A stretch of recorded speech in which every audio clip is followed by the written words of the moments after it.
Könnyed mozdulatok, nyugalom, pontosság, tudatosság. Íme néhány kifejezés azok közül, amelyek első pillanatban eszünkbe jutnak, ahogy betérünk ebbe a terembe. A jelenlévők a gépi pilates mozdulatait gyakorolják.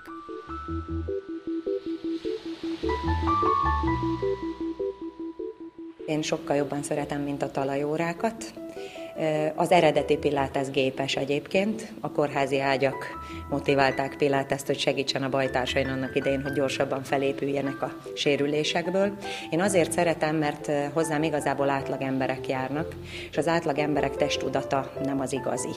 Hát ezt fejleszteni kell, és ezek a rugók nagyon sokat segítenek abban, hogy helyesen tudják végrehajtani a gyakorlatokat. Horváth István a győri balett magántáncosa. Élete a mozgás, és szerinte a pilates tökéletesen kiegészíti a hétköznapok terhelését. Nekem, mint táncosnak, plusz erőfeszítés például konditerembe járni, és számomra nem olyan hasznos, mert ugyanazokat az izmokat, izomcsoportokat mozgatja meg, mint a tánc.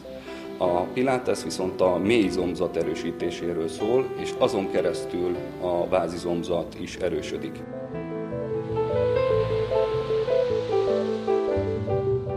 A gyakorlatok időnként roppant egyszerűnek tűnnek, úgy gondolnánk, elvégzésük nem követel túl nagy erőfeszítést a résztvevőktől. Mi lehet mégis a titok? Legalább 10 órát kell venni ahhoz, hogy már kicsit nehezebb legyen, hiszen a testtartással nehezítjük a gyakorlatokat. Tehát ki minél tökéletesebben, igazából minél ideálisabb testtartással végzi a gyakorlatokat, annál nehezebb.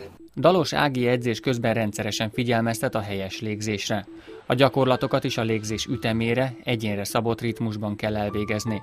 Ez sokat segít a külső és belső harmónia megteremtésében. Mint mondja, a pilates az egész gondolkodásmódját átformálta. Számomra a szép alak mást jelentett, addig még a pilatest nem ismertem. A szép alak egy szép lábról, fenékről, lapos hasról szólt, és a többi, és a többi. Mióta pilatesszel foglalkozom, azóta megváltozott a szép alakról az elképzelésem. Tulajdonképpen a pilates, mivel egyensúlyba próbálja hozni az előső és hátulsó izomláncot, ezért a harmóniát hozza vissza a testbe. Tehát igazából a harmonikus test, ami sugározza azt, hogy te jól érzed magad a bőrödben. Én azt gondolom, hogy aki sokáig gyakorolja a pilatest, az kívülbelül harmonikussá válik és szép lesz.